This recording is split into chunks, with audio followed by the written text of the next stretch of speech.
ist noch ein Platz, diese Land.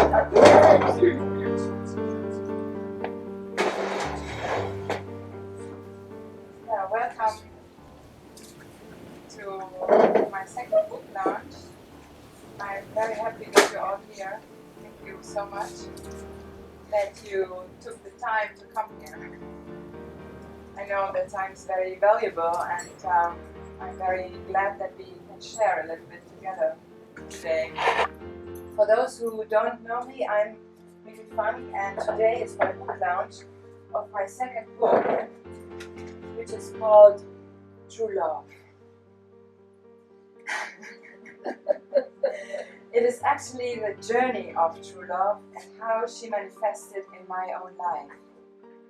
And I will tell you a little bit about myself, as my life is always connected with the creation that I'm doing. I am an artistpreneur, a self-publishing author, an adventurer, and a researcher. I was born in the former Soviet Republic, and in the 70s my family and me, we moved finally to Germany because this was the dream of my father, to escape from that regime and to live in freedom. So we had to leave everything behind and started as immigrants with nothing. My parents are very hard-working people, so I was often alone. And in this time I loved reading, and I was so curious and eager always to learn. I was dreaming a lot, and my fantasy was overboarding. And I loved writing my own stories, making illustrations, sometimes playing in front of my family. I had even a cinema in a shoebox where I would tell my painted stories. Short, I was an artist without knowing, because I grew up in an environment where there was no real place for art, music, or culture. Because the main concern was how to survive and how to make it. So afterwards I studied art in Berlin and had an amazing teacher and mentor who changed my life completely.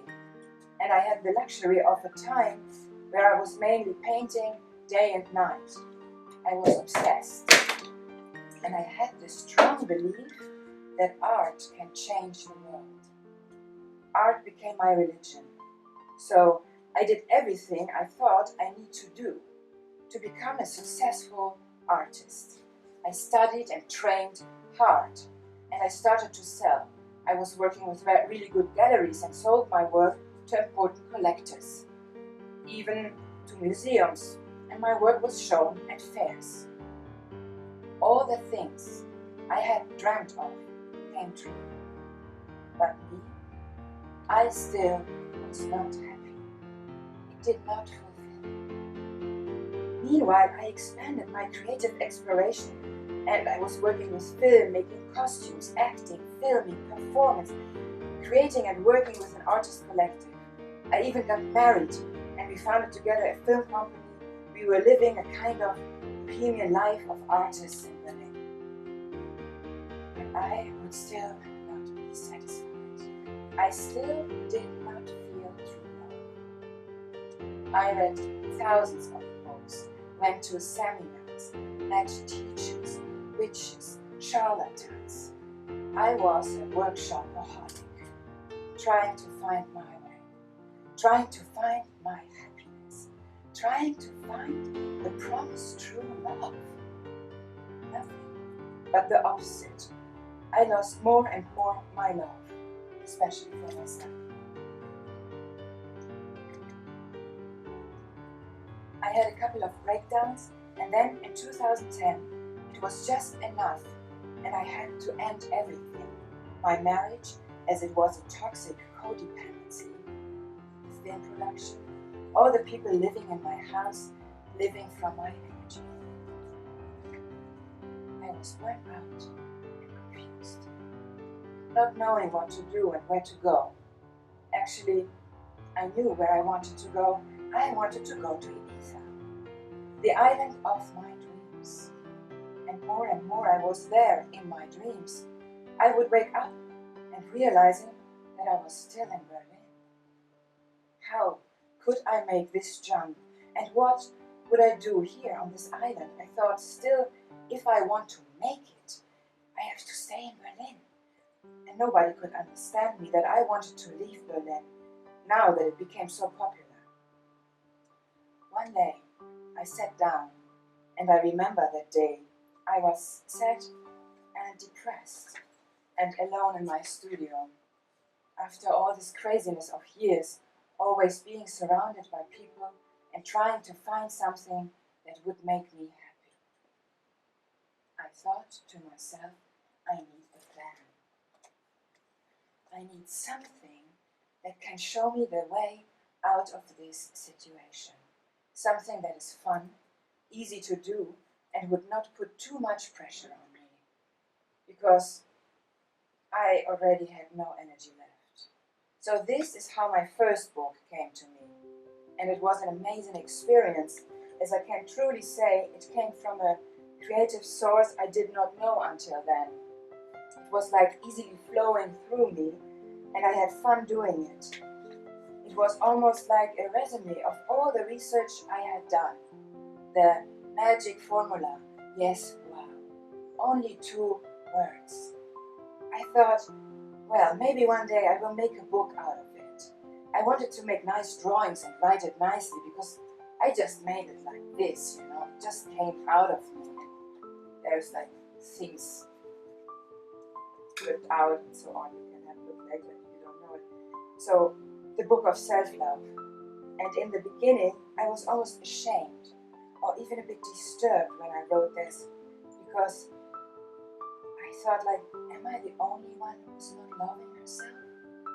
But I knew I had to go through it. This was the most important thing for me to learn, as it is the base for everything, as it is the base for true love. One day, I showed 2 friends on Skype the sketch of this book, and they said, but it is already a book. And one said, print it, I will buy 10. Wow. Yes, wow. I was amazed, and the journey began. My first published book. First, I made only 100 because I was not sure if somebody's interested in self-love. But they went away very quickly. I gave away a lot, but I sold also very well. And one day, I had to print more after that. And then one day, I had a phone call. And a woman called me and said that she got my book through a psychologist, and that she had cancer, and that she knows that she will die soon. But that this book helped her so much in this difficult time. And when we were talking, I don't know how long it was on the phone, suddenly we had this connection, this true connection. And we would feel like friends, and I told her about Ibiza and the stars and the sky and the sea, and this was such a satisfaction for me. And I never had that feeling when I was selling a painting or when I had an exhibition. Here was this woman far away, touched by something I created, and suddenly I knew this is what I was looking for, to inspire and to help and to share my knowledge with others. But to do this, I had to learn many other things. And the island put me through the hardest process I have ever experienced. I had to transform myself. I thought it could not become worse as what I experienced already. I was broken, burned out, my heart was filled with grief, and on top of that, I went down into a depression, trying not to show it to the outer world, as I felt ashamed and also afraid, as depression is such a frightening state and people can get stuck there. I realized people get stuck in many things, in their daily loops and in self-talk and so on. I was ready to die. I thought if I die now, it would be okay. I felt I had experienced everything. I wanted to experience. Actually, I had lost my wow. I wrote this great book, but I had lost it. So, yes, the island was beautiful. Yes, the people were beautiful. But me, I didn't find any beauty in myself. I could not see the beauty. And you know, for an artist, this is the worst sickness you can have if you can't see beauty. So, in this time, the card game, I Am, was created.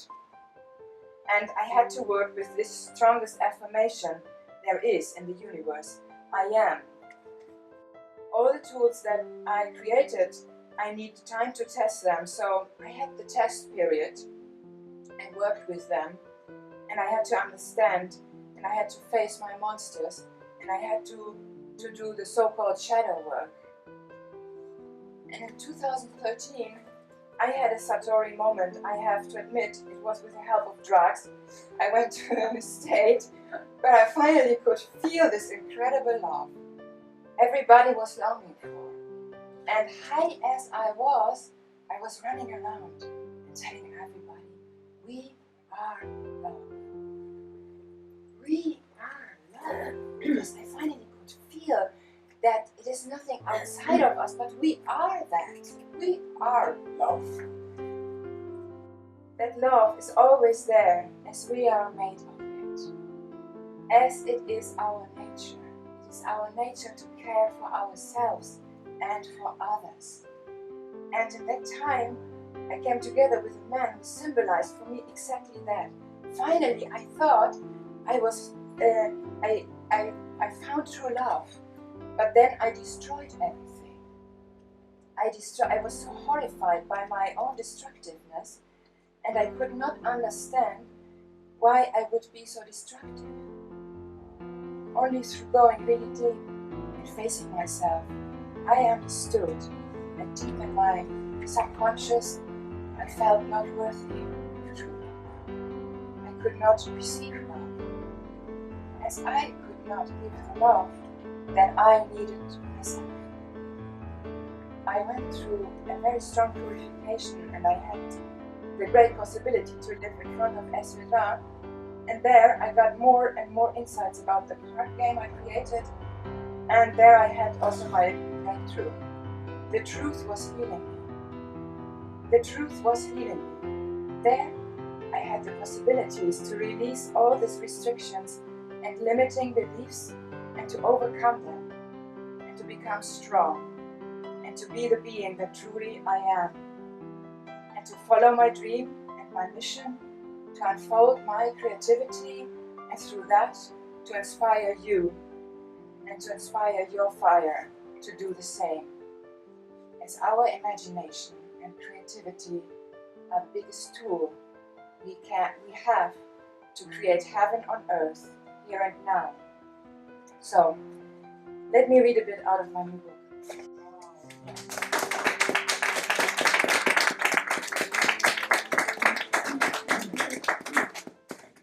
Once upon a time, there was a little princess on her way to becoming a queen.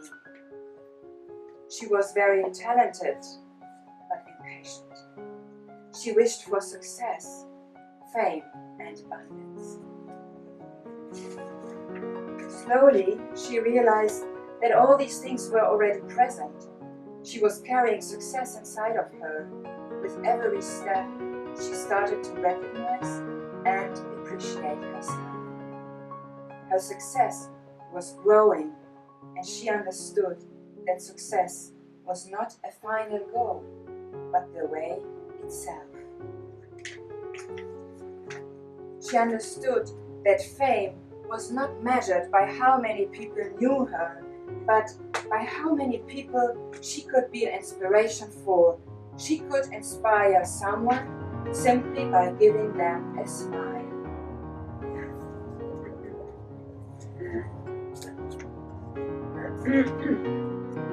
Finally, she realized she was already surrounded by abundance.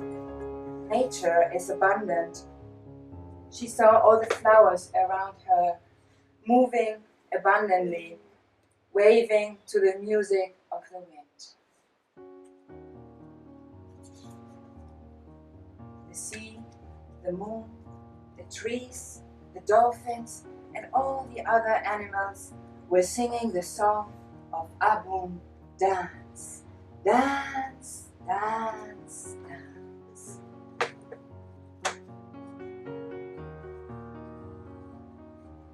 She was very happy. And yet, she felt something was missing. The one little thing that would fully make her a queen. That little thing was actually so big that she was hiding it in the darkest corner out of fear. It was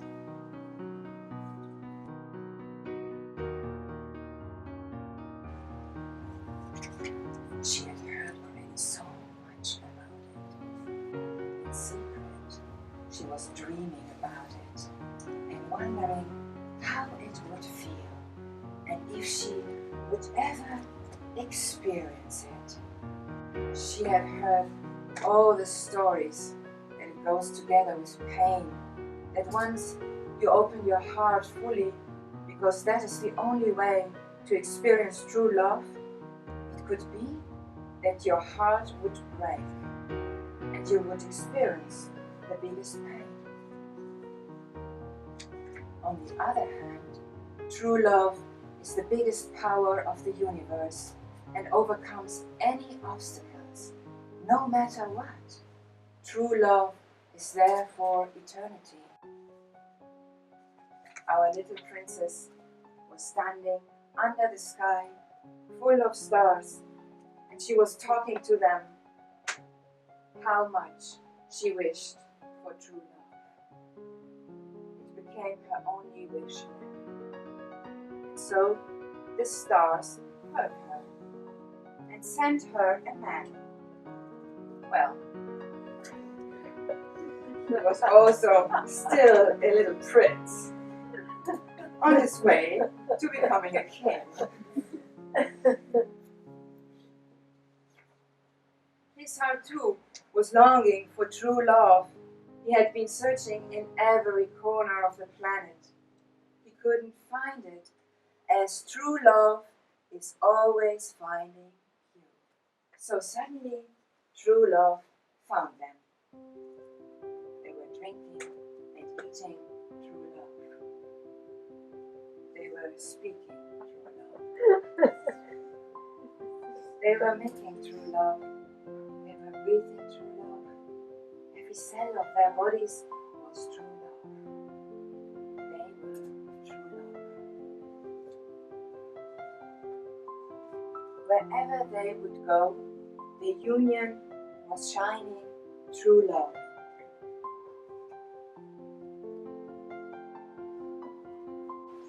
Some people would be very happy for them because it gave them hope again that one day true love would find them too, and they could share the abundance of true love. Some others would get very jealous. They would say, why did they find true love and not me? Some would even say, that's not true love. It's only a dysfunction of hormones because it is impossible that true love exists. We never experienced it.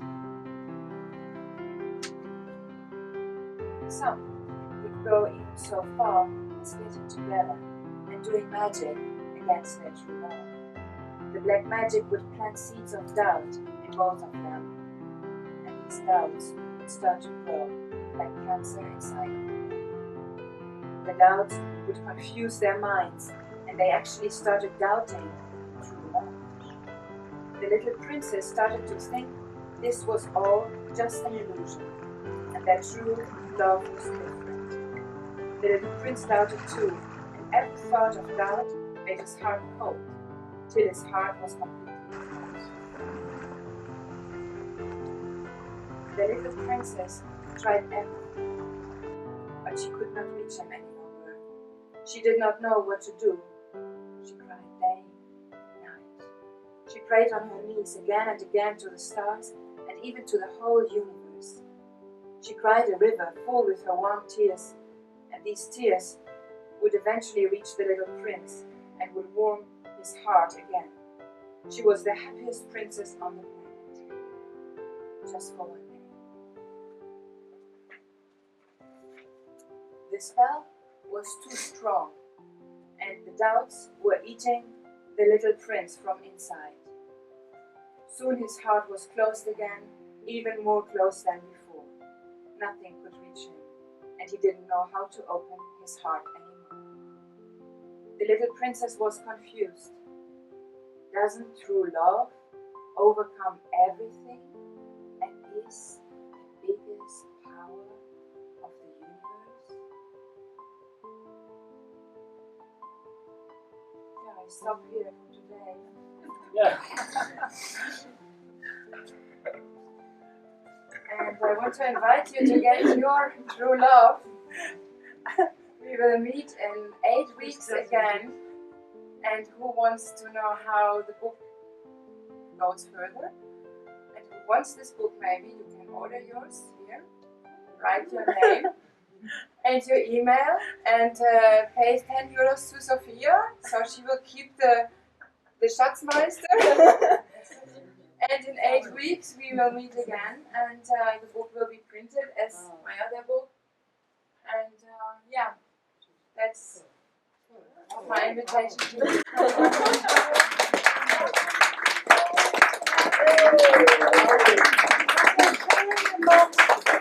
Yeah, let's dance. Yeah.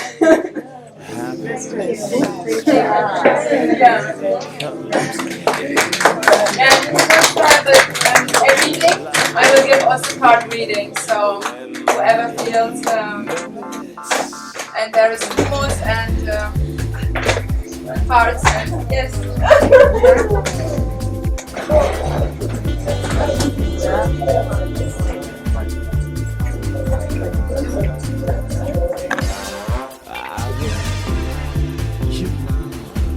Call my name.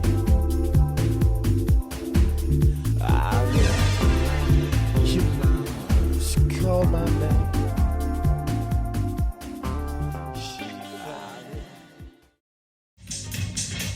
We